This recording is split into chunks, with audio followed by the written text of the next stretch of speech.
Nou, ik las in de Kamerbrief, en daar schrok ik van, dat zij al op 19 juni zijn geïnformeerd door de Belgische autoriteiten, waar dit aan het licht is gekomen.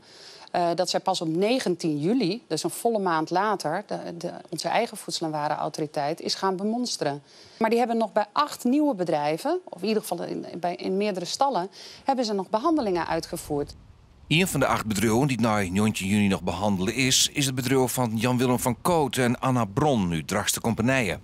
En dat maakt het dus verschrikkelijke woest. Want onze stal is op 24 juni spoten met dit spul.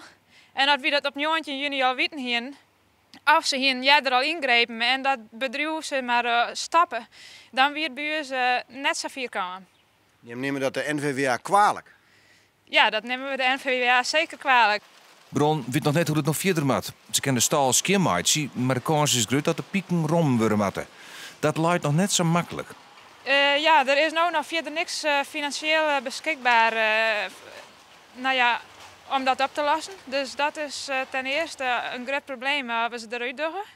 En het andere probleem is dat er geen nieuwe hin beschikbaar binnen. Omdat dat wordt even voordat je dan vier binnen dat ze aan is en zo. En dat kan je gewoon zo hut net van maar krijgen. Als er geen financiële stiepen komt, zou het zelfs de eind van het bedrijf betjutten kennen.